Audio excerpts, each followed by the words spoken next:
నమస్కారం గురుగారు. నమస్కారం స్వామి.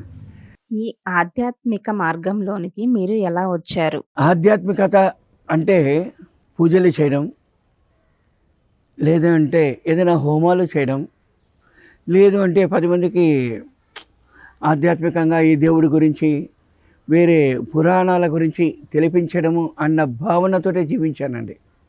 కానీ ఆధ్యాత్మికత అంటే ఆది అంతము లేనిది అన్నది తెలుసుకోవడం జరిగింది. మరి ఆది అంతము లేనిది అన్నదానికైనా నెక్స్ట్ లెవెల్లో మనం చూసామనుకోండి, మన జీవన విధానమే ఆధ్యాత్మికత. మన జీవన విధానమే ఆధ్యాత్మికత అన్నది చాలా క్లారిటీగా తెలుసుకోగలిగినామండి. ఇదే సత్యం. నేర్చుకోవడం అన్నది స్టార్ట్ చేసిన తర్వాత ఎంతైనా నేర్చుకోవచ్చు. అంటే అనంతమైనది నేర్చుకోవడం అనేది అనంతమైనది. ఆ అనంతమైన దాన్ని అసాధ్యమైనది సుసాధ్యం చేసుకోవడమే ఆధ్యాత్మికత. ఆది అంతం లేనిది ఆధ్యాత్మికత అన్నారు కదా! ఈ భావన ఎప్పుడు కలిగింది? ఈ మార్గంలోకి రావాలని ఏ వయసులో అనిపించింది? మాకు ఈ భావన అంతా లేదండి. ఒకటే, గుడికి వెళ్తే తీర్థం తీసుకోవచ్చు, ప్రసాదం తినచ్చు. ఇది మా స్టైల్. ఆధ్యాత్మికత అంటే గుడికి వెళ్ళడం అనేది తెలుసు, అంతే, ఇంకేం తెలియదండి. కానీ అనుకోకుండా బద్రీనాథ్, కేదార్నాథ్కు వెళ్ళాల్సిన అవకాశం నాకు వచ్చింది. మా అన్నయ్య గారు, మా వదిన గారు, మా అమ్మగారికి తోడుగా వెళ్ళాలి. ఏ రోజైతే మా అన్నయ్య గారు, మా వదిన గారు వెళ్ళాలనో సేమ్ డే మా అన్నయ్య గారికి స్టెప్స్ దగ్గర కాలు జారి కాలు ఇంతలా వాపు వచ్చింది. ఇంకా తప్పని పరిస్థితుల్లో నేను నా భార్య బయలుదేరాల్సిన పరిస్థితి ఏర్పడింది. అందువల్ల అక్కడికి వెళ్ళడం జరిగింది. అక్కడికి వెళ్ళిన తర్వాత కేదార్నాథ్కి వెళ్ళాము. ఆడ వాళ్ళు చెప్పారు, భగవంతుడి యొక్క అనుమతి లేదే మీరు ఇక్కడ అడుగు కూడా పెట్టలేరు, కాబట్టి మీరు రావాలని ఉంది, అందువల్లే మీరు వచ్చారు, వారు కాదు మీరు రావాలని ఉంది, అందువల్లే మీరు రాగలిగారు అని ఒక మాట చెప్పారు. నేను నవ్వుతూ ఉంటుంది, అంతే, ఇంకేం మాట్లాడి. సరే కొండెక్కాల, సరే అనుకుంటామే. వెళ్ళినప్పుడు మా అమ్మగారితో పాటు మా పిన్నమ్మ, మా అమ్మమ్మ గారు, తాతయ్య గారు అందరం వెళ్ళామండి. వారందరూ డోలీలో వెళ్ళారు, నేను వాక్లో వెళ్ళానండి. వెళ్తూ ఉంటే మధ్యలో ఒకరు ఆపారు. క్యా అంటేనే, ఏ బుడ్డు మరగయ్యా, ఏ అప్నా ఆద్మీ అని అన్నాడు. నేను చూశాను, ఒక నిమిషం చూశాను. ఏ హమారా ఆద్మీ నయ్యే, హమారా గ్రూప్ సే ఆయా, తో మేరా ఆద్మీ నయ్యే అనేసి నేను పైకి వెళ్ళిపోయాను. నాకు ఇది ఒక ప్రశ్నగానే మిగిలిపోయింది. నాకు తెలియకుండానే నేను ఆ మాట చెప్పడం జరిగింది. పైకి వెళ్ళాం. వెళ్ళినప్పుడు మేము మొత్తం 79 మంది వెళ్ళాము. 17 మంది మాకు అక్కడ ఈ దర్శనం అనేది చేయడం జరిగింది. సో నేను కూడా వెళ్ళాను. అక్కడ వెళ్ళినప్పుడు వాడు ఏమన్నాడంటే, తట్ట తీసుకొని స్వామి అంటాడు. నాకెందుకు రావని పోరా అంటుంది. సార్ మీరు తీసుకుంటే మాకు భోజనం వస్తుంది సార్, మాకు ఒక పూట భోజనము మాకు ఎవరు రాలేదండి, మాకు ఎలా గడుస్తుందండి భోజనం అన్న వెంటనే. ఓ నీకు భోజనం గడుస్తుందా, అయితే 2 తట్టలు ఏంటివి. ఎందుకు సార్ అన్నాడు. ఇవరా బాబు అనేసి 2 తట్టలు తీసుకున్నా. వెళ్ళాను. లోపలికి అయితే స్వామి రా అన్నాడు. వెళ్ళానండి. అందులో ఏదో నూనె నిన్నమంది పోసాడు, పూలంతా చల్లాడు, అలా ఇలా అనేసి ఏదో సెట్ చేశాడు. తిరిగి చూసి పట్టుకో అంటాడు. ఏం పట్టుకోవాలంటాను. పట్టుకో అన్నాడు. పట్టుకోవడం ఏంటి, దేవుని పట్టుకోవడం ఏంటి అన్న భావన నాలో కలిగిందండి. దేవుడే అయితే కూడా పట్టుకోండి అన్నాడు. పట్టుకున్న వెంటనే నాకు కరెంటు షాక్, కరెంటులో వేలు పెడితే ఎలా షాక్ కొడుతుందో అంతటి షాక్ కొట్టింది. ఇది ఒట్టి రాయికి ఇంత శక్తి ఉంది అంటే దేవుడు ఉన్నాడా లేదా అన్న ప్రశ్న వద్దు మనకి. దేవుడు ఉన్నాడు, కరెంటు కొట్టింది కదా, దేవుడు ఉన్నాడు అన్న భావన కలిగిందండి మనసు ఫస్ట్ టైం. నెక్స్ట్ ఆయన ఆ నూనె ఎంత పూసాడు, వెళ్ళండి అన్నాడు. కిందికి వెళ్ళాను. ఎంత తేజస్సు, బాడీలో ఎంతో బరువు తగ్గినట్టు ఫీలింగ్. నేను వెళ్ళిపోయానండి. వెళ్ళిపోయిన వెంటనే మా తాతయ్య గారు చనిపోయారు. ఆయన ఊరికి పంపడం అనేది ఏదో చేసుకున్నారు, వాళ్ళు చేసుకున్నారు, మనకు సంబంధం లేదండి. సైలెంట్గా ఉంటుంది. కేదార్నాథ్ నుంచి బద్రీనాథ్కి వెళ్ళామండి. బద్రీనాథ్కి వెళ్తే పిండ ప్రదానం చేయాలన్నారు. పిండ ప్రదానం చేయడం అంటే నాకు ఇవన్నీ నచ్చదు, ఇవన్నీ వద్దు అని చెప్పాను. నోను మీరు చేయకపోతే ఎట్లండి, బద్రీనాథ్ పిండ ప్రదానం చేస్తే చాలా పవిత్రం అండి, మీరు చేయాలండి అని చెప్పారండి. ఎవడికి పవిత్రం, నువ్వేంటి అలా ఇలా అంటున్నావు అంటే లేదనేసి అందరూ ఒప్పించారు. సరే ఎన్ని గంటలకంటే ఉదయం 7 గంటలకు అన్నాను. సరే అనేసి ఉదయం 7 గంటలకు నేను లేచానండి. నేను రెడీ అయ్యాను, పంచి కట్టుకొని టవల్ వేసుకుని తట్ట పంచపత్ర ఉద్రేని అన్నీ పట్టుకునేసి మనం రెడీ అయ్యాం. ఎవడెవడైతే మనకు సపోర్ట్గా చెప్పినాడో ఒక్కడు కూడా నిద్ర లేయలేదండి. నేను ఒక్కడే లేచాను. ఎవరిని ఏంట్రా ఇది ఇట్లుంది అంటే, అంతే బాబు అది చల్ల ప్రదేశం కదండి, మెలకు రాదు, వస్తారులేండి మీరు వెళ్ళండి అన్నారు. సరే ఇంకా మనకు తప్పదు అనేసి నేను వెళ్ళానండి. వెళ్తూ ఉంటే ఒక 7 అడుగుల హైట్ ఉంటాడు ఒక ఆయన. 7 అడుగుల హైట్ అంటే 7 అనేది ఇంకా 7.5 కూడా చెప్పచ్చు, అంత హైట్ ఉంటాడు మనిషి. ఆ మనిషి వచ్చి గుద్దాడనండి. మనకు కోపము ఆవేశం ఫ్రీ. నేను సురుక్కు అనేసి తిరిగాను అని కొట్టి నోట్లో మాట్లాడు. ఆయన ఉన్నాడు, ఎందుకు వచ్చా, ఏం పని చేస్తున్నా, నీ పని నువ్వు చెయ్యి, ఇన్ని రోజులు ఆడింది చాలు, నీ పని నువ్వు చెయ్యి అంటాడు. నాకు అర్థం కదా, వీడొచ్చి మనల్ని గుద్ది నీ పని నువ్వు చెయ్యి, నీ పని నువ్వు చెయ్యి అంటున్నాడే అన్న భావన నాలో కలిగిందండి. కలిగినప్పుడు ఏంటిది అన్న ప్రశ్న వేసుకున్నాను, తెలియడం లేదు. ఆయన వేలెత్తి ఇట్లా చెప్పేసి అలా లాస్ట్ ఇలా అనేసి వెళ్ళిపోయాడు. అందరూ చుట్టుకున్నారు. నేను ఆయన ఎలా మీకు తెలుసు అన్నాడు. ఆయన తమిళంలో మాట్లాడాడు. నేను ఆయన ఊరు మాకు తెలియదండి, మరి ఎందుకు ఇలా మాట్లాడుతున్నానంటే, మీరు చాలా గ్రేటు, మీరు చాలా గొప్పవాళ్ళు, ఆయన ఎవరితోటి మాట్లాడు, మేము 10 ఏళ్ళగా చూస్తున్నాం, ఆయన నెలకు ఒకసారి వస్తాడు, రూటీ అంటాడు, ఇస్తే వెళ్ళిపోతాడు, లేదంటేనే వెళ్ళిపోతాడు, ఆయన సైలెంటు, ఎవరిని పలకరిస్తాడా అనేసి మేమంతా ఎదురు చూస్తుంటాము, మిమ్మల్ని పలకరించాడు, గొప్పవాళ్ళు మీరు అట్ట ఇట్ట అనేసి వాళ్ళందరూ నన్ను పొగడడం స్టార్ట్ చేశారు. ఆ మాటలు నాకు హతుక్కునండి గుండెల్లో. ఎవడబ్బా అయినా ఇంత గొప్పగా మాట్లాడుతున్నారు, ఎవడినా అనే ప్రశ్న నాలో మొదలైందన్నమాట. ఏ ప్రశ్న లేదు మనకు, హ్యాపీగా జాలీగా జోవెల్గా తృప్తిగా పరిపూర్ణంగా ఆనందంగా తిన్నామా పడుకున్నామా తెల్లారినా, ఇది కాన్సెప్ట్లో ఉంటుంది. ఇటువంటి కాన్సెప్ట్లో నుంచి ఫస్ట్ టైము ఎవరైనా అనే ప్రశ్న నాలో మొదలైందండి.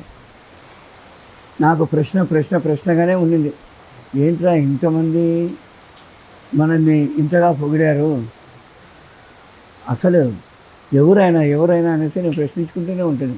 మా అమ్మగారిని కూడా 3 to 4 times అడిగాను. పడుకునేసామండి. పడుకుంటే మిడ్ నైట్ ఒక 1 గంటప్పుడు మహావతార్ బాబాజీ అనేసి మెసేజ్ వచ్చింది. నాకు చెప్తున్నారు ఎవరు మహావతార్ బాబాజీ అనేసి. నేను లేచాను, మా అమ్మగారిని లేపాను, రేయ్ చలేస్తుంటే ఏంట్రా నీ గోలా అని. అమ్మ మహావతార్ బాబాజీ ఎవరమ్మా అంటే, నువ్వు పోరా బాబు బయట పోయి ఎవరైనా అడుగు, నన్ను ఎందుకు డిస్టర్బ్ చేస్తున్నావు, చలేస్తుంటే నీ సోది ఏంటి అని. నేను లేచి బయటపోయానండి. ఎవరు కనిపించా, గమ్మున అక్కడే కూర్చునేసి ఆలోచిస్తూ ఉంటుంది, మహావతార్ బాబాజీ అంటే ఎవరు, ఇదే ప్రశ్న నాకు, ఇంకేం లేదు. అలాగే నాకు 1.5 గంట సేపు అయిందండి కూర్చొని ఉంటుంది. అంత చలిలో కూడా చలి లేదు ఏమీ లేదు, కూర్చొని ఉంటుంది. ఊరికట్ట నిజంగా తిరుగుతూ ఉంటుంది. భయ్యా అనేసి ఒకడు వచ్చాడు, క్యా భయ్యా అంటే, అవునా ఏంటంటే నిజ రూప దర్శన్ కా టికెట్ హై హమారా పాస్, ప్లీజ్ కమ్ అనేసి వాడు నేను తీసుకెళ్ళాడు. అంటే ఏంటంటే నిజ రూప దర్శన్ అంటే చాలా గ్రేటు, మీకు ఇదంతా దొరకదు, రండి పోదాం అనేసి తీసుకెళ్ళాడు. నన్ను ప్రెషర్ చేసి మరీ తీసుకెళ్ళాడని. ఆడికి వెళ్తే నిజరూప దర్శనంలో ఒక దీపం వెలిగించారు, చుట్టూ ఒక 4 దీపాలు వెలిగించారు. మూల విరాట్ ఆయన అంటే బద్రీనాథ్ మూలవర్లను ఒక్కొక్కటిగా తీసేస్తున్నాను. ఏంటి ఆభరణాలు తీస్తూ ఉంటే ఒక మనిషి ఇలా వేలల్లో వేలు పెట్టుకొని, చపాంకాలు వేసుకొని వేలల్లో వేలు పెట్టుకొని ధ్యానం చేస్తున్న ధ్యాన ముద్రలో ఉన్నాడు. ఇది నిజరూప దర్శనం. వారు చూపిస్తాడు, ఈయన నెత్తి చూపిస్తాడు, ఇలా మెత్తగా ఉంది. ఈ కనుబొమ్మలు చూపిస్తాడు, ఇది ఎలా అంటే దిగుతుంది. పెదాలు చూపిస్తాడు, ఇదంతా మీసాలు ఉన్నాయి, పెదాలు చూపిస్తాడు, పెదాలు మెత్తగా ఉంది. ఈ కండరాలు చూపిస్తున్నాడు. అంటే మనిషి అక్కడ కూర్చొని ధ్యానం చేస్తున్నాడు. ధ్యానం చేస్తున్న వాడి మీద కొండ పెరిగింది, ఇది లెక్క. అదే బద్రీనాథ్. సో ఆ బద్రీనాథ్ను ఇంత సింపుల్గా చూస్తాననేసి అనుకోలేదండి. ఆశ్చర్యం. అంటే బద్రీనాథ్ కోసం మనం ఇంత దూరం వచ్చాము, వీడికి వస్తే మానవుడు కూర్చొని సాధన చేస్తున్నాడు, వాడే బద్రీనాథ్ అనేసి మనం ఇంత దూరం వచ్చినాం. అంటే జీవుడే దేవుడు అన్న కాన్సెప్ట్కు ఎగ్జాంపుల్, రోల్ మోడల్ ఆయన. అయ్యో బాబోయ్ ఎంత గ్రేట్ కదా అనేసి మనసులో అనుకున్నానండి. చెన్నైకి వచ్చేసాను. ఎంతసేపు చూడు నాకు మనసులో అదే ఆలోచనలు, కేదార్నాథ్ పోవాలి, బద్రీనాథ్ పోవాలన్న ఆలోచనలు వస్తున్నాయి. ఓ 10 రోజులు కూడా లేదండి, మళ్ళీ నేను కేదార్నాథ్ బద్రీనాథ్ పోవాలనేసి రెడీ అయ్యాను. నా భార్య అలా అంతా వెళ్ళడం ఏంటి, తెలియకుండా మాట్లాడుతున్నారు, అలా కాదండి, అలంతా వెళ్ళకూడదు, మీరు వెళ్ళారు కదా, చూశారు కదా, మళ్ళీ నెక్స్ట్ ఇయర్ కావాలంటే వెళ్తాంలే, ఈ ఇయర్ వద్దులేండి అన్నారు. లేదమ్మా ఇలా అంటే మా అత్తగారు అప్పుడు చెప్పారు, లేదు నీకు అక్కడికి వెళ్ళాలని ఉందా అన్నాడు. అవునండి అంటే, అయితే కళ్ళు మూసుకొని కూర్చో, 2 గంటల సేపు 3 గంటల సేపు కూర్చో, నువ్వు కేదార్నాథ్ బద్రీనాథ్ చూడగలవు అని చెప్పింది. దాన్నే ధ్యానం అంటారు. ధ్యానంలో కూర్చుంటే నీకు మూడో కన్ను తెచ్చుకుంటే చూడగలవు అన్నాడు. నీ పిచ్చి భ్రమ కానీ మూడో కన్ను ఏంటి, తెచ్చుకోవడం ఏంటి అనేసి నేను మనసులో అనుకొని కళ్ళు మూసుకొని కూర్చున్నాను. కూర్చుంటే 5 నిమిషాలు కూడా కాలే, అప్పుడే నాకు కేదార్నాథ్ కనిపిస్తున్నాడు. నేను మనసులో అనుకున్నా, ఇవన్నీ మనం చూసింది కాబట్టి మనకు కనిపిస్తున్నాం అనేసి. వెంటనే అక్కడ వేరే వాళ్ళు మాట్లాడారు. ఏమని? లేదండి, ఇది మీరు చూడనిది, ఇవన్నీ మీరు చూడొచ్చు, లోపల చూడండి, ఇక్కడంతా పెయింటింగ్ ఉంది, ఈ పెయింటింగ్ పంచపాండవుల యొక్క పెయింటింగ్, పాండవులకు ముక్తి పొందిన స్థలం ఇది, కాబట్టి ఈ ప్లేసు ఇంత పవిత్రమైనది అని వాళ్ళు చెప్తున్నారు. ఆశ్చర్యం వేసింది. అలాగే ధ్యానంలో కూర్చున్నాను, అలాగే నేను నిద్రపోయేసానండి. కొంచెంసేపు ఆగి లేచాను. నేను కేదార్నాథ్ చూశాను, ఇలా కనిపించింది అంటే మా అమ్మని అడిగితే, పోరా, నేను ఇంతవరకు 10 సార్లు పోయాను, పెయింటింగ్ లేదు ఏమీ లేదు అంటుంది. మరి నేను అక్కడ చరిత్ర బుక్ తీసుకుంటే ఆ బుక్కులో పాండవుల యొక్క పెయింటింగ్ అక్కడ ఉంది, పాండవులకు అక్కడ ముక్తి పొందినట్టు చరిత్రలో వాళ్ళు చెప్పినారు. అంటే మనం విన్నది సత్యం, అంటే నేను అక్కడికి వెళ్ళింది సత్యం అన్న దాంతో మనం ఆలోచించడం స్టార్ట్ చేసాము. ధ్యానం సాధన చేయడం అన్నది స్టార్ట్ చేసాం. అంతే. ఎంత సాధన చేసినా కూడా ఊరికే 10 నిమిషాలు కూర్చుంటాము. నేను నా భార్య ఇద్దరం కూర్చుంటాం. నా భార్య ఇదే అవకాశం అనేసి నాకు ధ్యానం నేర్పడం స్టార్ట్ చేస్తుంది. రోజు ధ్యానంలో కూర్చొని నా ప్రయాణం చేస్తున్నాను. సరే నేను కూర్చున్నాను సార్, కళ్ళు మూసుకుంటే నాకు ఎనలేని ఆనందం, లోపల ఒక హ్యాపీనెస్, అంతటి హ్యాపీనెస్ ఆ 3/4 గంట సేపు ధ్యానంలో. అప్పుడు చెప్పాను నేను, అయ్యో ఇంత హ్యాపీనెస్ ఉంది, ఇది ఏంటి అన్న వెంటనే మా అత్తగారు, అందుకోసమే మిమ్మల్ని ధ్యానం చేయండి అని చెప్పడం అనేది. అంటే సర్లే అంటేనే అంతలోపల గురువు గారు తిరుపతికి వచ్చారు. తిరుపతిలో గురువు గారిని కలవడం జరిగింది. ఆదివారం రోజు గురువు గారిని కలిసాము. మంగళవారం బుధవారం రోజు నేను చెన్నైకి వస్తాను, మీరు క్లాస్ పెట్టండి అన్నాను. 2 క్లాసులు ఏర్పాటు చేశాను నేను. ఏర్పాటు చేశాక మా అల్లుడు ఇట్లా ఆయన ఇట్లా అనేసి ఏదేదో మా అత్తగారు నా భార్య అంతా ఏదేదో చెప్పినారు అని విన్నాక చెప్పినాడు, వాడు గ్రేట్ మాస్టర్ అమ్మా, వాడిని అర్థం చేసుకునే విధానం మీకు తెలియడం లేదంటే, వాడి గురించి మీకేం తెలుసు, వాడు గొప్ప మాస్టర్ అన్నాడు. నాకు ఆశ్చర్యం ఏమిటంటే, నా ఫ్రెండ్స్ ఎవరంటే 3గా డివైడ్ చేయొచ్చు. ఒకడు రాజకీయవేత్తలు, 2 విధవలు సోమరిపోతులు, 3వది పోలీసులు. సో వీళ్ళే, ఎవడు మంచోడు మాత్రం కాదు. సో వీడితో సావాసం అంటే మరి నా గుణం ఎలా ఉంటుంది? అటువంటి వాడికి ఈ ఆధ్యాత్మికత ఏంటి? నేను మంచోడు అని చెప్పిన మొట్టమొదటి వ్యక్తి పత్రిజీ. నేను అనుకున్నాను పత్రిజీని మొద్దు ఉండా కొడుకు, అట్లా తిట్టుకున్నా, మొద్దు ఉండా కొడుకు, నన్ను మంచోడు అని చెప్పిన ఏకైక వ్యక్తి అనేసి నేను అనుకున్నా. ఇంకేం జగదీషు అని భుజాన్ని చేశాను. ఏమీ లేదు సార్, మీరే చెప్పాల్సానంటే. ఎవడికి నేను అర్థం కాను, ఆయన అందరూ మొద్దు ఉండా కొడుకు అనుకుంటారు. అంటే నేను లోపల అనుకున్న ఓడు అలాగే ఆయన యూజ్ చేసినాడు. అబ్బో బాబోయ్, నాకు ఒళ్ళు జిల్లని అనిపించింది.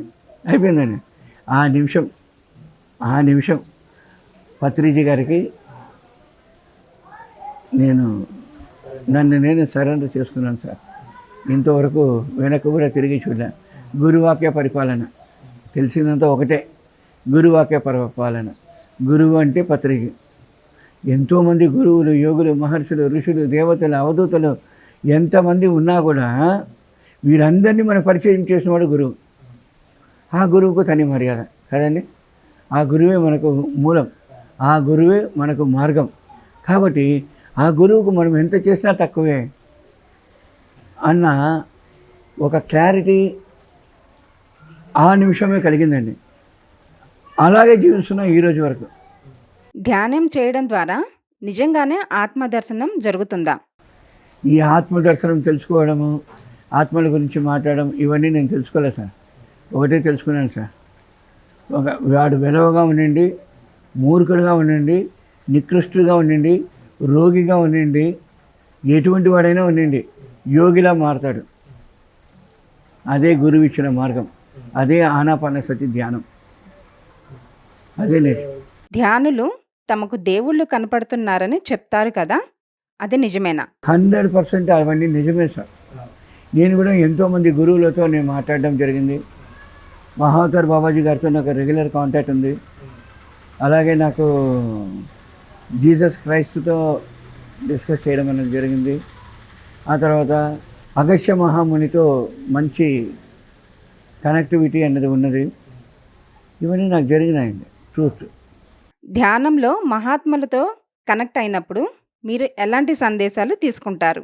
నేను ఏ మెసేజ్ తీసుకోను సార్. నాకేం కావాలో వారు అందిస్తారు ఆ నిమిషానికి. దాన్ని ఇంప్లిమెంట్ చేస్తాను. మహావతార్ బాబాజీ మీకిచ్చిన సందేశం ఏమిటి? మహావతార్ బాబాజీ కనెక్ట్ అయినప్పుడు ఒకటే మాట చెప్పారండి. గురువాక్య పరిపాలన అన్న ఒక వర్డ్ మాత్రమే యూజ్ చేశాడు. గురువాక్య పరిపాలన అన్న వర్డ్ మాత్రమే యూజ్ చేశాడు. ఆ తర్వాత కన్నులు మూసుకొని ధ్యానం చేస్తున్నప్పుడు నాకు మహావతార్ బాబాజీ పిరమిడ్ అనేది ఒక పిరమిడ్ చేసేదానికి ఆ విజన్ కనిపించిందండి. ఆ విజన్ని ఇంప్లిమెంట్ చేశాను. అంటే ఇంప్లిమెంట్ చేశానంటే నేను బొమ్మ రూపంలో చేసుకున్నాను. దాన్ని ప్రాక్టికల్గా చేసేదానికి అరుణాచలంకి ఇప్పుడు వచ్చాను. చెన్నైలో చేయాలనుకున్నానండి. ఒక ల్యాండ్ తీసాం చెన్నైలో, ప్రైమ్ లొకేషన్లో రోడ్డు మీద తీసాం. తీసిన వెంటనే పత్రికారు ఏమన్నారంటే, ఇది గ్రేట్ ప్లేస్ రా, కానీ ఇది నిలవదురా అన్నాడు. రోడ్డు మీద మనం ఉన్నాము, భూమి పూజ చేస్తాం, మనకు నిలవదేంటి తిక్క, ఏ మనిషి అయినా తిక్క శంకరయ్య అనుకునేసి నేను తిట్టుకున్నా ఎవరిని పత్రికారిని. 15 రోజుల్లో రోడ్డు వేయడం అనేసి ఒక చోట వచ్చి చోట రాయి పెట్టాడు. అంటే బ్రిత్ అనేది 100 feet ఉంది, ఈ 110 feet ఉంది. ఈ 110 feetలో 45 feet రోడ్డు ఎన్క్రోచ్కి వచ్చేసింది. అంటే పత్రికారు ఎంత ముందు చూపు చూడండి. ఆయన చెప్పినాడు, నేనే నమ్మలే. ఆ తర్వాత ఇంతవరకు చేయలే. దానికి స్థలము నువ్వు వెతుకుతే రాదు, నిన్ను వెతుక్కుంటూ వస్తుంది, అక్కడ నువ్వు చేయాలన్నాడు. సరే స్వామి. ఆయన సమాధి అయ్యేకి 6 రోజులు, 8 రోజులు, 10 రోజుల ముందు ఫోన్ చేయడం జరిగింది. రా అని పిలివడం జరిగింది. పత్రిజీ గారే ఫోన్ చేశారు. నేను అనుకున్నా, నీకు వేరే పని లేదయ్యా బాబు, నువ్వు రా అంటావా, రావాలంటే 1000 ఖర్చు పెట్టుకుని నేను రావాలా, ఏంటో చెప్పు అంటే పత్రి మేడం ఫోన్ తీసుకొని రే, ఏమరా నువ్వు ఇలా మాట్లాడుతున్నావు, నువ్వు రారా బాబు, బయలుదేరి రారా, ఆయన సమాధి అయ్యే స్థితిలో ఉన్నాడు, బయలుదేరి రా అన్న. సరే అనేసి వెంటనే వెళ్ళడం జరిగింది సార్. వెళ్ళినప్పుడు దగ్గరికి వెళ్ళాను. అరుణాచలం అన్నాడు, ఒకే వర్డ్ అరుణాచలం అన్న ఒక వర్డ్ యూజ్ చేశాను అంతే. అరుణాచలం ధ్యాన మహాయజ్ఞం నిర్వహించమని మీకు ఎవరు చెప్పారు? 2007లో ధ్యాన మహాయజ్ఞం నేనే ఆర్గనైజ్ చేసిందండి. ఆ రోజుల్లో పత్రిజీ గారు చెప్పారండి. అంటే హరిద్వార్లో యజ్ఞం చేయాలని డిసైడ్ చేశారు. హరిద్వార్లో యజ్ఞం చేయాలని డిసైడ్ చేసినప్పుడు అనుకోకుండా అక్కడ చలి ఎక్కువగా ఉంటుంది. 5 గంటలకు 6 గంటలకు 7 గంటలైనా కూడా మనం వచ్చేసి కూర్చోలేము, ఒళ్ళంతా చలి పడుతుంది, వాటి జాగ్రత్తగా ఉండాలా, అది కాదు అన్న భావన కలిగింది. కలిగిన వెంటనే మనకు వేరెక్కడ చేద్దామంటే అరుణాచలంలో చేస్తామా అనేసి పత్రికారు డిసైడ్ అయ్యారు. ఏం జగదీశం మనం అరుణాచలంలో చేద్దామా చెన్నైలో చేద్దామన్నాడు. చెన్నైలో వద్దండి, అరుణాచలంలోనే చేస్తాను. ఎందుకు అరుణాచలం, నువ్వు ఉండే చెన్నై కదా, నీకు అరుణాచలంలో ఎవరైనా పరిచయం ఉందన్నాడు. ఎవరు లేడని. మరి ఎందుకురా నీకు అరుణాచలం అన్నాడు. లేదు సరే, అరుణాచలం అంటే మనకి ఈజీ అవుతుంది నాకు, ఎందుకంటే ఎక్కడా లేని స్థలంలోనే మనం సాధించగలుగుతాము. అన్నీ ఉన్న స్థలంలో సాధించాలంటే గోల అవుతుంటుంది, డిస్టర్బెన్స్ కూడా, అది అడ్వెంచర్ ఉంటుంది, కాబట్టి అరుణాచలం అని చెప్పాను. నేను కూడా అరుణాచలం అని అనుకున్నాను. నువ్వు ఏం చెప్తావు వింటామనేసి అనుకుంటే నేను సరే స్వామి. ఆ రోజు రావడం జరిగింది. ఎలా చేయాలి సరే యజ్ఞము అని అడిగితే ఒకటే మాట అన్నాడు, జగదీషు అంగరంగ వైభవంగా జరగాలి, 1,00,000 మంది ధ్యానులు పాల్గొంటారు, వీరికి కావాల్సిన అన్ని వనరులు వసతులు ఏర్పాటు చేయాలి, ఇది ఫండమెంటల్. నెక్స్ట్ వారికి కావాల్సిన అకామిడేషను, ఫుడ్డు, ప్రోగ్రామ్ ఆర్గనైజేషన్ ఎక్కడా తగ్గకూడదు, దానికి తగినట్లు ఉండాలా అంటాడు. సరే స్వామి అంటాడు. మరి ఎలా ఉంటే బాగుంటుంది అని అడిగానని. పత్రి గారు చెప్పారు, కళ్ళు మూసుకున్నాను. ఒక కన్ను 1,44,000 మంది మాస్టర్స్, మరో కన్ను నేను. కాబట్టి నీ 2 కళ్ళకు ఏది తృప్తి అంటే అదే చెయ్యి, దాన్ని తక్కువ చెయ్యొద్దు అని చెప్పాడు పత్రిజీ. అంటే మన కంటికి ఏది నచ్చుతుంది, ఏదైనా సాదాసీదా విషయాలని జరగవు. ఆ క్వాలిటీ, ఆ రేంజ్ ఉండాలి, ఆ క్వాలిటీ ఉండాలి. సొసైటీ ఏ స్థితిలో ఉందో ఆ స్థితిలో మనం చూపించాలి. అటువంటి భావన అది ఉంటేనే కదండి మనం చేసినట్టు అవుతుంది. మనం తృప్తిగా చేయాలన్నా, అంతంత మాత్రం చేయాలంటే తృప్తిగా పరిపూర్ణంగా చేయాలి. మరి పరిపూర్ణంగా చేయాలంటే మనం దాన్ని తగినట్లు చేయాలనేసి ఊహించుకున్నాము, చేసామండి. ఎక్కడ కానీ కాంప్రమైజ్ కాలే, ఫుడ్లోనూ కాంప్రమైజ్ కాలే, అకామిడేషన్లోనూ కాంప్రమైజ్ కాలే. మరి ఆ పెండ్యాలు వేస్తారు కదండి, షెడ్, దాంట్లోనూ వచ్చేసి ఒక డిఫరెన్స్ చూపించాము. స్టేజ్ మనదైన స్టైల్లో చేసాము. అంటే సొసైటీలో ఇటువంటి యజ్ఞం జరిగింది ఇదే మొట్టమొదటిసారి అని అందరూ చెప్పారండి. అరుణాచలంకు ముందు, అరుణాచలం తర్వాత అన్నట్లు డిస్కషన్ వచ్చింది. నాయన అంత బాగా చేశారు అనేసి అందరూ చెప్పడం జరిగిందండి. ఈ ధ్యాన మార్గంలోనికి వచ్చిన తర్వాత మీలో వచ్చిన మార్పులు ఏమిటి? మొట్టమొదట ఎవడేమైనా రాని నాదైన స్టైల్లోనే మాట్లాడతానండి. ఎవడనేసి నేను చూడను, నువ్వెంత అనేసి అనేస్తాను. తర్వాత నోటికైనా చెయ్యి ఫాస్ట్గా లేస్తాను. అంటే నా ధ్యానానికి ముందు నెలకి 20 మందిని కొడతాను, సంవత్సరానికి 5 కేసులు కూడా ఉంటాయి నా మీద. ఇది నా పరిస్థితి. అవన్నీ తగ్గినాయి. కోపం లేదు అని చెప్పలేను, చాలా వరకు తగ్గింది అని చెప్పచ్చు. ఈరోజు నా కోపంకి కారణం ఏంటి అంటే, ఈ కోపం లేదనుకోండి నన్ను నమ్మేస్తారు వచ్చినోడు. అరుణాచలంలో ఉన్నాను, ఎవరు వస్తారు? యాత్రికులు వస్తారు, మన పిరమిడ్ మాస్టర్లు వస్తారు. వచ్చేసి వాడికి నేను మార్గం చూపించాలి, వాడు నాకు పని పెట్టేసిపోతాడు. నాకు ఈ కోపం, ఆవేశం, ఈ వేగము అన్నదిగా లేదనుకోండి నన్ను నమ్మేస్తారు. అటువంటి వాళ్ళు అందరినీ చాలామందిని చూశానండి.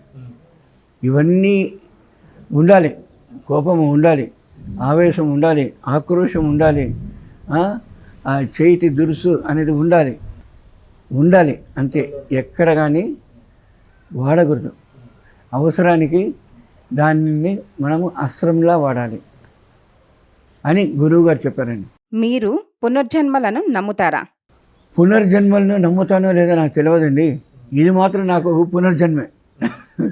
ఏంటంటే ఎలా ఉన్నా నన్ను ఒక గూండాయిజం, రౌడీయిజము, రాజకీయము, ఒక డిఫరెంట్ స్టైల్లో 10 రూపాయల వడ్డీకి మార్చాను.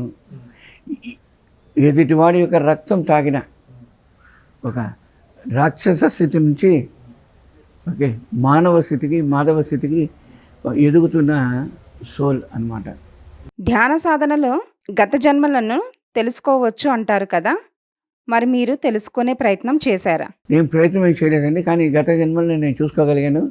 గత జన్మల గురించిన కొన్ని విషయాలను నేను పట్టుకున్నాను. దాని ద్వారానే చాలా విషయాలను నేను ఆచరణలో పెట్టవలసిన ఆవశ్యకత ఏర్పడింది.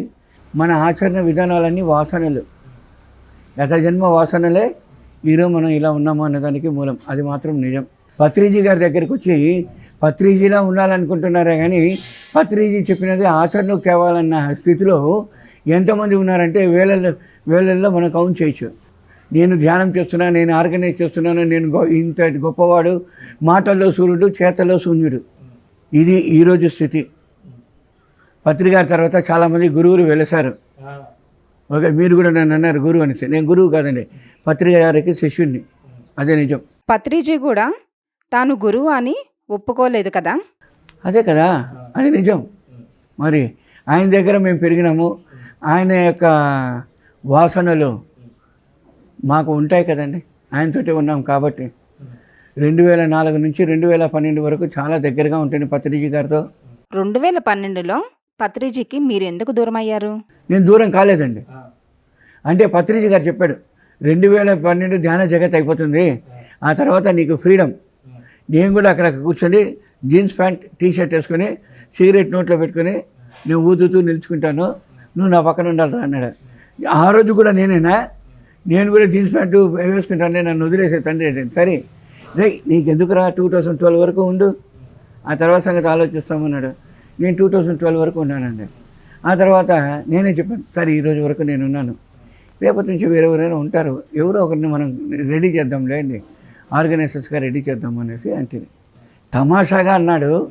నేను తమాషాగానే తీసుకున్నాను, అది సీరియస్గానే అయింది. కానీ నా సాధన తగ్గలే, గురువు గారి మీద ఆ యొక్క విశ్వాసం అన్నది తగ్గలే. కానీ ఆర్గనైజర్గా ఉన్నాను, ఆర్గనైజర్ అన్న స్థితిలోంచి పక్కకున్నాను, అంటే మెడిటేటర్గా ఉన్నాను. సెల్ఫ్ డెవలప్మెంట్ కావాలి కదండి. అంటే ఒకటే సార్, మీరు తెలుసుకోవాల్సింది ఏంటంటే ఆధ్యాత్మికత అన్నది అల్టిమేట్ కదండి, పీజీ. కానీ మనము చిన్న బిడ్డకు, అంటే వాడు ఆ బిడ్డ ఏం చేస్తూ చదువుతుందండి, ప్రీ కేజీ చదువుతుంది. ప్రీ కేజీ చదువుతున్న బిడ్డకు కూడా ఏముంటుందండి, ఎగ్జామ్ అన్నది ఉంటుంది కదండి. అలాగే పెద్దవాళ్ళు మనకు ఈ ఆధ్యాత్మికంలో కూడా ఎగ్జామ్స్ అన్నది ఉంటాయి. ప్రతి దాంట్లోనూ మనము ఓర్పు, సహనము, నిదానము, సమయోచిత బుద్ధి, సమయస్ఫూర్తి, ఎప్పుడు ఎక్కడ ఎలా ఉండాలి అన్నది తెలుసుకొని దానికి తగినట్లు మనం మలుచుకుంటూ అవసరానికి తగినట్లు మనం అవతారం ఎత్తుకుంటూ ఉండాలి. అంటే మన క్వాలిటీ, మన కాన్సెప్ట్ మారకూడదు. అవతారణ కావాలంటే మాట్లాడచ్చు. ఏంటంటే సినిమాల్లో నటిస్తారు, ఈరోజు హీరోయిన్గా ఉంటుంది, రేపు తల్లిగా ఉంటుంది. అదే హీరోకు తల్లిగా కూడా వస్తుంది ఆవిడ. అందువల్ల ఆమెను మనం హీరోయిన్ అనగలమా? తల్లి పాత్ర చేసిందని తల్లిగానే ఉండాలి అంతే. ఒక సినిమాలో హీరోగా ఉంటాడు, మరో సినిమాలో వాడు విలన్గా ఉంటాడు. అంటే వాడి పాత్రకు వాడు న్యాయం చేస్తున్నాడు, మన పాత్రకు మనము న్యాయం చేయాలి. మన పాత్ర ఏంటండి? పత్రిగారి యొక్క ఆదర్శమే మన సిద్ధాంతం. పత్రిగారి యొక్క ఆదర్శం, పత్రిగారి యొక్క సిద్ధాంతం, పత్రిగారి యొక్క లక్ష్యమే మన లక్ష్యం. ధ్యాన జగత్తు చేయడమే మన లక్ష్యం. గురువుగారు ఏమన్నాడు? I'm not your Guru, I'm just informer అన్నాడు. నేను నీకు గురువును కాదు, నేను నీకు మార్గదర్శకుని అనుకో. నువ్వు జన్మ తీసుకున్నప్పుడు నీకు జన్మనిచ్చిన తల్లి గురువు, పెంచినప్పుడు నీ తండ్రి నీకు గురువు, ఎంతోమంది మధ్యలో నీకు డెలివరీ చేసిన డాక్టర్ గురువు. గురువులు ఎంతోమంది మారుతారు, గురువులు మారుతూనే ఉంటారు. కానీ లక్ష్య సాధనకు మన ప్రయాణం ఎటువైపు ఉండాలి? లక్ష్య సాధన వైపు ఉండాలి. ఎంతోమంది యోగులు పిరమిడ్లో సాధన చేయకుండానే సిద్ధి పొందారు కదా, మరి మీరు ఎందుకు ఈ పిరమిడ్ కాన్సెప్ట్ను ఎంచుకున్నారు? పిరమిడ్లో కూర్చుంటే ఏంటి, కూర్చోకపోతే ఏంటండి? ఫస్ట్ ప్రశ్న నాదే, నేనే మాట్లాడతాను. ఎందుకంటే పిరమిడ్లో కూర్చున్నా పర్వాలేదు, కూర్చోకపోయినా పర్వాలేదు, అది మీ ఇష్టం. మీరు త్వరగా ఆధ్యాత్మిక ఎదుగుదల మీకు కావాలి అంటే, ఓకే, ఆ అనుభవాలు మీకు కావాలి అంటే మీరు పిరమిడ్ను వాడుకోవాలి. పిరమిడ్ కింద కూర్చొని ధ్యానం చేయాలి. పిరమిడ్ను వాడినప్పుడు మీరు మూడింతలు అధికంగా శక్తిని మనం పొందగలుగుతాము. ఆ శక్తి ద్వారా మన లక్ష్య సాధనను మనం సులభంగా చేరువవుతాము అన్నదానికోసమే మనకు పిరమిడ్. పిరమిడ్కు కొలమానం ఏమిటి? ప్రాక్టికల్గా ఎలా నిరూపించగలరు? 52 degrees 51 minutes. అంటే ప్రాక్టికల్గా చెప్పాలి అంటే ఆగమ శాస్త్రాన్ని నమ్ముతారు. ఓకే, సైన్స్ అంటాం కదండి. సైన్స్ అనేది ఉందా లేదా? మరి స్పిరిచువల్ సైన్స్ అనేది ఉంది. ఈ స్పిరిచువల్ సైన్స్లో ఒక భాగమే సైన్స్ అన్నమాట. అంతేగాని సైన్స్ ఎక్కడి నుంచో రాలే, ఆధ్యాత్మిక విజ్ఞానం నుంచే ఈ విజ్ఞానం అన్నది పుట్టింది. మనం విజ్ఞానాన్ని పట్టుకున్నాం, ఆధ్యాత్మికాన్ని వదులుకున్నాం. మానవుడు అంటే మాయలో పడి నలుగుతున్నవాడు అని అర్థం. వాడు మాయలో పడి నలుగుతూ వాడేమంటున్నాడంటే, వాడు సృష్టించిన ఈ కంప్యూటర్ని నమ్ముతాడు, పక్కనోడిని నమ్ముతాడు, తనను తాను నమ్మడు. నా అన్న వాడిని వాడు నమ్మడు, మూడో మనిషిని నమ్ముతున్నాడు. మరి గురువుగారు దీనికి ఒకటే వివరణ ఇచ్చాడు. ఏంటంటే పత్రిజీ గారు ఏమన్నారంటే, జగదీషు, ఎక్కడ నమ్మకం ఉంటుందో అక్కడే ద్రోహం ఉంటుంది అని చెప్పారు. ఎందుకు సార్, మిమ్మల్ని చాలామంది టార్గెట్ చేస్తున్నారు, చాలామంది మిమ్మల్ని మాటలతో దూషిస్తున్నారు, ఎన్నెన్నో జరుగుతుంది, ఇదంతా ఏంటి సార్ అంటే, అరే పిచ్చివాడా, వాడన్నీ నేర్చుకున్నాడు. మామూలుగా అజ్ఞానము అంటే వాడిని మార్చేయచ్చు సులభంగా.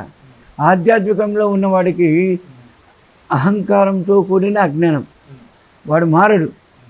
తనను తాను మార్చుకోవాలి. ఈ తనను తాను మార్చుకోవాలి అంటే వాడు బుక్స్ చదవాలి, మాస్టర్స్ యొక్క ఎంతోమంది యోగులు మహర్షులు ఋషుల యొక్క సత్సంగులు వినాలి, సాధన చేయాలి. ఇవి ఏది లేకుంటే వాడు ఎలా ఉంటాడు? అలాగే ఉంటాడు. ఎన్ని జన్మలు? 10 జన్మలైనా అలాగే ఉంటాడు. ఏదో ఒకరోజు మళ్ళీ వాడు జన్మ తీసుకోవాలి. కాబట్టి ఈ జన్మలోనే మనం తెలుసుకోవాలి. అది బుద్ధిశాలితనం రా. పిరమిడ్లో ధ్యానం చేసినప్పుడు మూడింతలు అధిక శక్తి వస్తుందని ఎలా నిరూపించగలరు? ఎలా ప్రూవ్ చేయగలను? ఎస్, ప్రాక్టికల్గా అన్నప్పుడు మనము బయట కూర్చొని సాధన చేస్తున్నప్పుడు మనము ఎనర్జీస్ని తీసుకోగలుగుతాం. అదే పిరమిడ్ లోపల కూర్చొని ధ్యానం సాధన చేసినప్పుడు మన లోపల రక్తం దగ్గర నుంచి మన లోపల ఉన్న ప్రతి అణువు ఉంచి ఉడికినట్టు ఉంటుంది, అనుభూతిని పొందొచ్చు. అలాగే మన సూక్ష్మ శరీరం బయట వచ్చి ఎక్కడికో ప్రయాణమైనట్లంతా ఉంటుంది. ఇటువంటివన్నీ మనము అనుభవ రీతిలో మనం పొందవచ్చు. కానీ చాలామంది ఏమంటాడు, నాకు రాలేదు అంటాడు. అంటే ఎందుకు రాలేదు అనేది కూడా తెలుసుకోవాలి. ఏంటంటే పిరమిడ్లు చేస్తే ఇది వస్తుందంట, కాబట్టి వస్తుందో లేదో చూద్దాం అంటే రాదు. నమ్మకం నీ మీద ఉంచు, నీ సాధన మీద ఉంచు, కూర్చో. ఏం నీ అనుభవం పొందుతావో అది నీ అనుభవం. ఏదో ఒక అనుభవం వస్తుంది. నాకు వచ్చిన అనుభవమే నీకు రావాలని లేదు. సులభంగా అనుభవాలను మనం ప్రతి ఒక్కరు పొందుతాడు. ఎవడి స్థితి వాడిది. 5,000 ఒకటి కాలేదు, మన చేతుల్లో ఉన్న 5,000 ఒకటి కాలేదు. మరి మనము విమర్శించడం కాదండి, సాధించడం. మొట్టమొదట మీరు సూక్ష్మ శరీరయానం ఎప్పుడు చేశారు? 2004లో చేశాను సార్. సూక్ష్మ శరీరయానం చేసిన సమయంలో మీ అనుభూతి ఎలా ఉంది? మనకు తెలియదండి. అది మనకు తెలియకుండానే బాడీ మూమెంట్ అన్నది వచ్చింది. మూమెంట్ అనేది వచ్చేసి టక్కని మనకు బాడీ రిలీజ్ అయింది. డైరెక్ట్గా కేదార్నాథ్కి వెళ్ళింది. ఇవన్నీ నేను చూస్తున్నాను. ఫస్ట్ సిట్టింగ్ అది నాకు. నేను చూస్తూనే ఉన్నాను నా బాడీ మూమెంట్. నేను చూస్తూనే ఉన్నాను నా బాడీ అక్కడ ఏం చేస్తుంది అనేది చూస్తూనే ఉన్నాను. ఆడ ఎవరెవరో మాట్లాడింది కూడా విన్నాను. అక్కడ ఉన్న విషయాలను చూశాను. మరి ఇవన్నీ ప్రాక్టికల్గా బుక్లో చూస్తే నిజమైందా అబద్ధమైందా? మరి నిజమైన ఆధ్యాత్మికమైతేనా? కాదు. నా సాధన ద్వారా దానిని నేను గ్రహించగలిగాను. అంటే ఈ సూక్ష్మ ప్రయాణం అన్నది చేయగలిగాను, సాధన ద్వారా సాధించుకోగలిగాను. కుండలిని శక్తి గురించి మీ అభిప్రాయం ఏమిటి? కుండలిని అన్నది ఒక ఎనర్జీ ఉన్నది. ఆ ఎనర్జీ అన్నది మనకు వచ్చేసి మన షట్చక్రాస్ను శుద్ధి చేసుకుంటూ పైకి వస్తుంది అని అంటుంటారు. కానీ ఒకటి మాత్రం నిజమండి, మనం ఏ స్థితిలో ఉన్నాము అంటే మూలాధార స్థితిలో ఉన్నాము, స్వాధిష్టాన స్థితిలో ఉన్నాము, మణిపూరక స్థితిలో ఉన్నాము అనేసి ఒకడొకడు ఒక్కొక్క స్టైల్లో చెప్తుంటాడు. ఈ నిమిషం నువ్వు ధ్యానం చేసినప్పుడు నువ్వు మణిపూరక స్థితిలో ఉండు, ఆజ్ఞా స్థితిలో ఉండు. మరో నిమిషం నువ్వు ఈ ఫిజికల్గా టీవీ చూడు, లేదా ఏదైనా పనికిరాని ఏదైనా వినడం, పనికిరాను అంత సహవాసము, ఏదైనా మాటలు వినేసి ఆ తర్వాత నువ్వు సాధన చేస్తే నువ్వు ఎక్కడుంటావు? మూలాధారంలో ఉంటావు. కాబట్టి ఆ రోజు యోగులు మహర్షులు ఋషులు అంతా అడవులకు ఎందుకు వెళ్ళారంటే ఎవరికి నాకు సంబంధం లేదు, ప్రకృతికి నాకు మాత్రమే సంబంధం, ప్రకృతితో అనుసంధానమై ఉంటాను, ప్రకృతితో నేను మమేకమై ఉంటాను అన్నాడు. అదే సత్యం. లేదనుకోండి వాడి వల్ల మూలాధారానికి వస్తాడు. ఓకే, రోజు కూడా ఎలా అయితే మనము స్నానం చేస్తామో అలాగే సాధన కూడా మనకు ఉపయోగపడుతుంది ఎదిగేదానికి. మీలో ఉన్న చక్రాలను మీరు ఎప్పుడైనా దర్శించారా? ఉన్నాయి అంటే ఉన్నాయండి. చూసానా అంటే చూడలేదండి. అనుభవ రీతితో పొందాను, అనుభవపూర్వకంగా పొందాను. గొప్ప స్థితి. మన లోపల నుంచి అది ఎలా పైకి లేస్తుంది, ఎలా లోపలికి వెళ్తుంది, ఎలా ఉశుద్ధి క్లీన్ చేస్తుంది, ఎలా సహస్రారాకి వెళ్తుంది, సహస్రాల నుంచి మన స్థితి ఏంటి, మనం ఏం కనిపిస్తుంది, ఏం చేస్తున్నామో ప్రతిదీ మనం గమనించగలం. గతము చూడగలిగాను, భవిష్యత్తు చూడగలిగాను. కానీ ఒకటి మాత్రం నిజం మాస్టర్, ఏంటంటే గతం అన్నది ఒక హిస్టరీ, భవిష్యత్ అన్నది మిస్టరీ. గతం అన్నది హిస్టరీ, భవిష్యత్ అన్నది మిస్టరీ. మనం గతం గురించి ఆలోచించకూడదు, భవిష్యత్తు గురించి ఆలోచించకూడదు. వర్తమానంలో ఎలా జీవించాలా అన్నది ఉంటేనే మన జీవితంలోకి వచ్చేస్తాం. 84 లక్షల జీవరాశుల్లో ఉత్తమమైన జన్మ మానవ జన్మ. ఈ జన్మ తీసుకున్న మనము ఎందుకు జన్మ తీసుకున్నాము అని ప్రశ్నించుకుంటే ఏమీ తెలియదండి. కానీ ఆ ప్రశ్న వేసుకుంటూనే మనం లోపలికి వెళ్ళినప్పుడు మన స్వధర్మం ఏంటి, సంసార ధర్మం ఏంటి, వృత్తి ధర్మం ఏంటి, సమాజ ధర్మం ఏంటి, ప్రకృతి ధర్మం ఏంటి అన్నది మనం గ్రహించగలుగుతాం. పత్రిజీ సమాధి చెందిన తర్వాత వారి నుండి సందేశం తీసుకోవాలని ప్రయత్నించారా? లేదండి, ఆయన ఉన్నప్పుడు ఏంటో చూసాం అంతే. మిగతా సమయంలో కూడా మనం సాధన చేస్తున్నాం కాబట్టి మేము ఇక్కడికి రాగలిగాం. అరుణాచలంలో అడుగు పెట్టడం జరిగింది. సాధన చేస్తున్నాం కాబట్టి ఇక్కడ మనం కూర్చున్నాం. సాధన చేస్తున్నాం కాబట్టే మనల్ని వెతుక్కుంటే ఇక్కడ 1.25 ఎకరా ల్యాండ్ ఒకటి వచ్చి ఫ్రీగా ఇచ్చాడు మనకు. ఎలా సాధ్యమైంది? నేను ఏమైనా వెతుకుంటూ పోయానా? లేదండి, నేను కూర్చొని సాధన చేశాను. పత్రికారు ఏమన్నాడు? అరుణాచలం వెళ్ళు సాధన చేయన్నాడు. మేము కళ్ళు మూసుకొని సాధన చేస్తున్నాము, కూర్చున్నాము. మమ్మల్ని వెతుక్కుంటే ఆయన వచ్చాడు. మాకే ఆయనగానే వచ్చి ఆయనగానే ఇచ్చి ఆయనగానే నేను నీకు ఇది హ్యాండ్ ఓవర్ చేస్తున్నా అని చెప్పేసి వెళ్ళడం జరిగింది. మరి ఎలా సాధ్యమైంది? Everything is true. పత్రిజీ సమాధి తర్వాత పిరమిడ్ మాస్టర్స్లో ఒక వెలితి ఏర్పడింది కదా. పత్రిజీ చెప్పినటువంటి విధానాన్ని రకరకాలుగా చెప్తున్నారు. దీని గురించి మీరేమంటారు? మానవుడు అంటే మాయలో పడి నలుగుతున్నవాడు అనేసి నేను చెప్పడం జరిగింది. వాడు తప్పుదోవ పడుతున్నాడు అంటే కారణం ఏంటి? అవసర బుద్ధి. ఎక్కడైనా పత్రికారు కూడా చెప్పాడు కదండి, సమయోచిత బుద్ధితోటి ఉండండి అని చెప్పాడు. ఓర్పు సహనం కావాలి, సమయోచిత బుద్ధితో ఉండాలి. ఓకే, ఏది అవసరం ఏది అనవసరం అన్నది తెలుసుకోవాలి. ఎక్కడ ఎలా మనం దాన్ని సాధించుకోవాలి అన్నది తెలుసుకోవాలి. అప్పుడు మనం సాధించుకోగలుగుతాం. అంత సహనం ఉండాలి, అంత ఓర్పు ఉండాలి, అంత సాధన కూడా ఉండాలి. ఏది లేకపోయినా నష్టమే. పత్రిజీ పూజలు, వ్రతాలు, బొట్లు వద్దు అన్నారు. మరి మీరేమో పిరమిడ్ మాస్టర్లందరికీ వ్యతిరేకంగా అడ్డుబొట్టు పెట్టారు. దీనికి కారణం ఉందండి. ఏంటంటే ఆయన పూజలు వద్దు అన్నాడు. స్వస్వరూపాయ విద్మహే మహాదేవాయ ధీమహి తన్నో సత్య ప్రచోదయాత్ అన్నాడు. అంటే మనలోనే ఆ సర్వేశ్వరుడు ఉన్నాడు అన్నది గ్రహించు అనేసి అన్నాడండి. ఓకేనా? గ్రహించాం కాబట్టి ఇక్కడికి వచ్చి కూర్చున్నాం. గ్రహించాం కాబట్టి మనం ఇప్పుడు పత్రిజీ గారి యొక్క సాధన గురించి, పత్రిజీ గారి యొక్క ఆశయాల గురించి మాట్లాడుతున్నాం. మరి ఇది అందరికీ రోడ్లో వచ్చేవాడిపోయేవాడికి అంతా మన గురువు గురించి మాట్లాడితే అంతగా వాడికి అర్థం కాదు. కానీ వాడికి మనం నేర్పించాలి. మనం నేర్పిస్తే వాడు నేర్చుకుంటాడా? నేర్చుకోడు. ఈ గడ్డం ఉంటే వింటాడు మన మాట. గడ్డం లేదనుకోండి విన్నాడు. కాబట్టి ఈ గడ్డం ఒక నటన, ఈ డ్రెస్సు ఒక నటన. నాకు కావాల్సినట్టు నేను జీవిస్తున్నాను, నేను జీవించాలి. కానీ ఈ ఊరికి అవసరం, తమిళనాడుకే అవసరం. ఇది ఉన్న దానివల్ల మనల్ని వాళ్ళు మతిస్తారు. వాడు మనల్ని మతిస్తాడు కాబట్టి మనం చెప్పిన మాట వాడు రిసీవ్ చేసుకుంటాడు.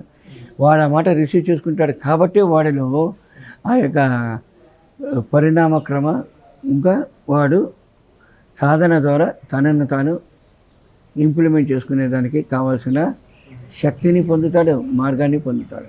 భృగు మధ్యంలో బొట్టు పెట్టుకోవడం వలన చెడు ఫలితాలు రాకుండా, శక్తి బయటకు పోకుండా ఉంటుంది అంటారు కదా. మీరు దాన్ని అంగీకరిస్తారా? సార్, ఒక్కొక్కరు ఒక్కొక్కలా చెప్తారు. మనం ఇది తీసుకునే దాన్ని బట్టి మనకు ఫలితం అనేది ఉంటుంది. నేను తీసుకునేది ఏంటి అంటే, ఎలా మనము ప్యాంటు షర్ట్ వేసుకుంటామో అలా నేను ఈ బొట్టు ఇవన్నీ పెట్టుకుంటా అంతే. మీరు రోజుకు ఎన్ని గంటలు సాధన చేస్తారు? మొదట నేను 2 hours, 3 hours, 5 hours, 10 hours కూడా చేశానండి. కాలంతో పాటు సాధన తగ్గింది, కానీ కాలంతో పాటు మనకు పని కూడా పెరిగింది. ఆధ్యాత్మికంగా ఇంప్లిమెంట్ చేసే కావాల్సిన మార్గాన్ని వెతుకుంటూ దాని పని చేస్తూ ఉంటుంది. ఆ తర్వాత కొన్ని రోజులకు అవసరమైనప్పుడు మనం సాధన చేస్తాం. 24 గంటలు మనము ప్రజెంట్లోనే ఉంటాం. వర్తమాని భవ అన్నాడు గురువు గారు. మనం వర్తమానంలోనే ఉంటాం. వర్తమానంలో ఉన్నప్పుడు మనము 24 గంటలు సాధన చేయాల్సిన అవసరం లేదు. 24 గంటలు ఆ స్థితిలోనే ఉంటాం కదండి. ఇంకా మళ్ళీ కొత్తగా ఏంటంటే సాధన ఎవరు చేస్తారంటే ప్రజెంట్లో లేనివాడు చేయాలి. ప్రజెంట్లో ఉన్నవాడికి సాధన అవసరం లేదు. నిన్ను నువ్వు తెలుసుకో అని చెప్పిన రమణ మహర్షి గారి ప్రదేశానికి మీరు వచ్చారు. మరి మీరు మిమ్మల్ని తెలుసుకున్నారా? తెలుసుకున్నాను కాబట్టే ఇక్కడికి రావడం జరిగింది. తెలుసుకున్నాను కాబట్టే ఇక్కడ నేను ఈ యొక్క ప్రచారం అనేది చేయడం జరుగుతుంది, చేస్తూనే ఉంటాను. ఆ ప్రశ్న ఎవరికి వారు వేసుకుంటే వారికే జవాబు వస్తుంది. నేనెవరు అన్న ప్రశ్నకు నేను వేసుకున్నాను కాబట్టి నేను పొందగలిగాను జవాబు. ఎవరికి వారు వేసుకోవాల్సిన ప్రశ్న. అంతేగాని నేనెవరు అన్న ప్రశ్న నేను వేసుకుంటే నాకు ఒకలా జవాబు కనిపిస్తుంది. నేనెవరని మీరు వేసుకుంటే అంటే మీరేమనుకోవాలా, ఈయన ఎవరు అనుకుంటే అది మూర్ఖత్వం. నేనెవరు అనుకుంటే అది భిన్నత్వంలో ఏకత్వం. ఈ లోకంలో ఉన్న కుల మతాలకు భిన్నంగా మీరు చెప్పే మార్గం ఏమిటి? ఆది శంకరాచార్యుడు కూడా చెప్పాడు కదండి, యోగరతో వా భోగరతో వా సంగరతో వా సంగనహీన చ ఇహ సంసారే బహదుకారే కృపయా పారే పాహి మురారే. భజగోవిందంలో చెప్పాడు. ఆయన ఏమన్నాడు, ఏకత్వం గురించే భజగోవిందం అంతా చెప్పింది. అవునా కదా? యోగంలో ఉన్నను సరే, భోగంలో ఉన్నను సరే, సంఘంలో ఉన్నను సరే, సంఘం నుంచి బహిష్కరించినను సరే, నందతి నందతి నందతి చేవా, ఆనందం ఆనందం ఆనంద స్థితిలోనే ఉండమన్నాడు. అంతే కదండి. అంటే ఆ ఆనంద స్థితిలో ఉన్నవాడే ఆనందమయుడు, వాడే ఆనందుడు, వాడే గౌతమ బుద్ధుడు, వాడే శ్రీమన్ మహావిష్ణువు, వాడే పత్రిజీ, వాడే వివేకానందుడు. ఎంతోమంది ధ్యాన మార్గంలోకి రావాలని ఉబలాట పడుతున్నారు. వాళ్ళకి మీరిచ్చే సందేశం ఏమిటి? సూచన ఏమిటి? 100% మానవుడిగా పుట్టిన ప్రతి ఒక్కడు ధ్యానం చేయాలి. మానవుడు అంటే మాయలో పడి నలుగుతున్నవాడు అని అర్థం. గుర్తుంచుకొని మాస్టర్స్, మీరందరూ మాస్టర్స్. ఎందుకంటే గురువు గారు చెప్పాడండి, నిన్న వచ్చిన వాడికైనా నేడు వచ్చిన వాడు గొప్పవాడు, నేడు వచ్చిన వాడికైనా రేపు వచ్చిన వాడు గొప్పవాడు అనేసి చెప్పాడండి పత్రిజీ గారు. అది 100% నిజం. ఎందుకంటే పత్రిజీ గారు 50,000 బుక్కులు 60,000 బుక్కులు చదివిన తర్వాత ఆయన ఇచ్చిన ఒక మాట పట్టుకునేసి మనం ఆనాపాన సతి అంటే అంతే. నిన్ను నువ్వు తెలుసుకో, నువ్వు తెలుసుకునేది చెప్పు అన్నాడు. అందరూ మాస్టర్లు అయిపోయినారు, అందరూ క్లాసులు ఎత్తడం స్టార్ట్ చేశారు. మళ్ళీ ఎలా సాధ్యమైంది? ఆ ఒక్క మనిషి ఆలోచన ఒక విప్లవంలో వర్క్ అవుతుంది. అరుణాచలంలో మీ లక్ష్యాలు ఏమిటి? 100% ఇక్కడ లక్ష్యం ఏంటి అంటే ఇక్కడికి వచ్చిన ఇది యోగ భూమి అండి. ఈడ వచ్చిన ప్రతి ఒక్కడు ధ్యానం సాధన చేసేదానికనే రావాలి. ఈడ ధ్యాన సాధన చేస్తేనే ఫలితం వాడికి. తిరుపతికి వెళ్తే ఆయన వెంకటేశ్వర స్వామిని దర్శనం చేసుకోవాలి. ఇక్కడ వస్తే కన్ను మూసుకొని ధ్యాన సాధన చేస్తే దర్శనం అంటే స్వస్వరూపాయ విద్మహి మహాదేవాయ ధీమహి తన్నో సత్య ప్రచోదయ, తన సత్యాన్ని తెలుసుకోగలుగుతాడు. సాధన ద్వారానే వాడు సాధించుకోగలుగుతాడు. ఇక్కడికి వచ్చినాక నాకు తెలిసిందంటే ఏంటంటే ఎంతోమంది యోగులు, మహర్షులు, ఋషులు, దేవతలు, అవధూతలు అన్నవారు ఇక్కడ అడుగడుగునా ఉన్నారండి. అరుణాచలంలో అడుగడుగునా ఉన్నారు. ఈ కొండే శివుడు ఏంటండి, ఈ కొండే శివుడు. మరి అరుణాచలేశ్వరుడు గుడి ఏది అంటే ఆడ ఇడైకాటు సిద్ధర్ అన్న ఒక గొప్ప మహానుభావుడు. అంటే మనకు ఎలా అయితే సప్త ఋషులు ఉన్నారో అటువంటి ఒక ఋషి, మహర్షి ఇడైకాటు సిద్ధర్ అంటారు. ఆయన సమాధి అది. ఆయన సమాధి మీద పెట్టిన ఆ యొక్క లింగాన్ని మనము అరుణాచలేశ్వరుడిగా కొలుస్తున్నాం. మానస సరోవరంలోను అరుణాచలంలోను ఈ కొండే శివుడు, అరుణగిరే శివుడు అన్నది గుర్తుపెట్టుకోండి. ఓకేనా? ఎంతోమంది యోగులు, మహర్షులు, ఋషులు, దేవతలు, అవధూతలు అన్నవారు ఈ భూమిపైన నివసిస్తూ ఉన్నారు, ఈ భూమిలో ఉన్నారు. కాబట్టి అరుణాచలము ఎప్పుడు అందరికీ కూడా కొత్తగానే కనిపిస్తుంటుంది. కాబట్టి మీ యొక్క కర్మలను ప్రక్షాళన చేసుకోవాలి అంటే తప్పనిసరిగా మీరు అందరూ కూడా అరుణాచలం రావాలి. అరుణాచలంలో సాధన చేయాలి, మౌనం పాటించాలి, మానసికంగా ఎదగాలి, మానసికంగా దృఢపడాలి. ఓకే, ఎదగాలి, దృఢపడాలి. మానసికంగా మనము గొప్ప స్థితికి మనం చేరుకోవాలి. సాధనలో ఇంత ఎదిగిన తరువాత కూడా మీరెందుకు అరుణాచల గిరి ప్రదక్షిణ చేశారు? గిరి ప్రదక్షిణ ఎందుకు చేస్తున్నారు అంటే ఎంత వాడికైనా ఇప్పుడు బంగారమే ఉండండి, ఇల్లు ఏదో వద్దండి, ఇల్లు ఉందండి, మీ ఇల్లు ఉంది, మీ ఇల్లు ఏం చేస్తారు? వారం రోజులు మీరు ఊరికి వెళ్తున్నారు, ఏం చేస్తారు? ఊరికి వెళ్తే లాక్ చేస్తాం, తాళం వేసుకొని వెళ్తాం, శుద్ధి చేస్తే తాళం వేసుకుంటాం. మరి మీరు ఊరు నుంచి వచ్చిన తర్వాత దుమ్ము ఉంటుందా ఉండదా ఇంట్లో? అలాగే ప్రతిరోజు ప్రాపంచికంగా ఎంతో పనికిరాని ఈ డస్ట్, ఈ దుమ్ము అంతా మన లోపల పేరుకుపోయి ఉంటుంది. ఈ పేరుకుపోయిన దానిని శుద్ధి చేసేదానికి మనం ధ్యాన సాధన చేయాలి. మరి ఈ గిరి ప్రదక్షిణ ఎందుకు అంటారా? ఈ గిరి ప్రదక్షిణ ఎందుకు అంటే ఒకటండి, మనం సాధన ద్వారా కొంత సంపాదించుకోగలం, యోగుల ద్వారా కొంత సంపాదించుకోగలం, దేవతల ద్వారా ఎవరి వైబ్రేషన్కు వాడికి ఉంటుంది, ఎవరి కెపాసిటీ వారికి ఉంటుంది. శివపురాణంలో గిరి ప్రదక్షిణ చేస్తున్న ప్రతి ఒక్కడూ శివుడే అని చెప్పాడు. ఎంతోమంది శివులతో మనం నడుస్తున్నాం, ఎంతోమంది శివులతో మనం నడుస్తున్నాం. మనం కూడా ఆ శివుడిలా మారుతాం. ఈ కొండ ఎమరాల్డ్ కొండ, అర్థమైందా? ఎమరాల్డ్ కొండ. ఎమరాల్డ్ అంటే ఏంటంటే మరగదం. మరగదం అంటేనే శివుడు, అవునా కదా? మరి శివుడే ఈ మరగద కొండ రూపంలో నివసించి ఉన్నాడు అన్నప్పుడు ఈ ప్రదక్షిణం చేసినందు ద్వారా మనకు ఒక్కసారి మనం ప్రదక్షిణ చేస్తే ఒక జన్మ కర్మలు తొలగుతాయి అన్నది శివపురాణంలో చెప్పబడి ఉన్నది. ఇంకోటి, మనసు ప్రశాంతత ఉంటుంది, మనసు ప్రజెంట్గా ఉంటుంది, మనసు ఎప్పుడు కానీ ప్రజెంట్లోనే ఉంటుంది. మానసికంగా మనము స్థిరంగా ఆ స్థిరత్వంతో 360 రోజులు ఉండాలి అంటే మనం ఏం చేయాలండి? సాధన చేయాలి. సాధనతో పాటు ప్రదక్షిణ కూడా చేయాలి. అంటే మీ సాధన మీ ఇష్టం, మీ ప్రదక్షిణ మీ ఇష్టం. ఎవడు మిమ్మల్ని ప్రెషర్ చేయడు. మీరు గొప్ప స్థితిలోనే ఉన్నారు. ఇదే స్థితిలో మీరు నిలకడగా ఉండాలంటే మీకు సాధన కావాలి. ఈ నిలకడైన స్థితి మీకు లేదు, వద్దు అనుకుంటే సాధన నుంచి బయటపడండి, మీ ఇష్టం. ఎవడి కర్మ వాడిదే. చెన్నైలో పిరమిడ్ మాస్టర్లా ఉన్నప్పటికీ ఇప్పుడు అరుణాచలంలో సాధన చేసిన తర్వాత మీలో చాలా తేడా కనిపెడుతుంది. ఎస్, ఉందండి. చెన్నైలో ఉన్నప్పుడు మాస్టర్గా ఉంటుంది, ఇక్కడికి వచ్చినాక గురువుగా మారాను. ఎందుకు అంటే మాస్టర్గా ఉన్నప్పుడు నేర్పిస్తూ ఉన్నాను, కానీ ప్రాపంచికంలో చాలా వరకు ప్రాపంచికంలోనే జీవిస్తూ ఉంటుంది. ఇక్కడికి వచ్చినాక అట్లా కాదండి, ఇది దేవభూమి కదండి. వచ్చిన ప్రతి ఒక్కడు భక్తి పరంగానే వస్తాడు. ఓకే, ఆ భక్తి పరంగా వాడు వచ్చినప్పుడు ప్రతి ఒక్కరికి మనం ధ్యానం గురించి, సాధన గురించి నేర్పుతున్నాం. వారందరూ మన మాటను యాక్సెప్ట్ చేసి మన మాటను వాడు ఆచరణలో పెడుతున్నాడు. మరి వాడు మన మాట విని అంత ఆచరణలో పెట్టినప్పుడు వాడికి ఫలితం కావాలి. వాడికి ఫలితం కావాలి అంటే మనము ఎదగాలి, ఇంకా మనం ఎదగాలి. మన సాధన ద్వారా మనం ఎదుగుతూ ఉంటాము. వాడి యొక్క నమ్మకం ద్వారా, వాడి యొక్క సాధన ద్వారా వాడు తనను తాను ఇంప్లిమెంట్ చేసుకుంటాడండి. ప్రతి ఒక్కడూ సాధన చేయాలి. సాధన చేస్తేనే ఫలితం. సాధన చేయలేదంటే ఫలితము లేదండి. అది నేనైనా, మీరైనా, వేరెవరైనా, ఎవరికైనా సాధన అనేది ఇంపార్టెంట్. సాధన చేయని వాడు మూర్ఖుడు. అలాగే గురువాక్య పరిపాలన, ఎవడైతే గురువాక్య పరిపాలన అన్న భావనతోటి గురువు మీద భారం వేసి తనను తాను శరణాగతి అవుతాడో వాడు ఏ కారణం చేతను ఎక్కడ కానీ వాడికి ఈ నిమిషం కావాలంటే మనకు టెస్టింగ్గా ఉండొచ్చే కానీ వాడు విజయాన్ని సాధిస్తాడు. చాలా సంతోషం. ఎంతో విలువైన సమయాన్ని మాకు కేటాయించారు.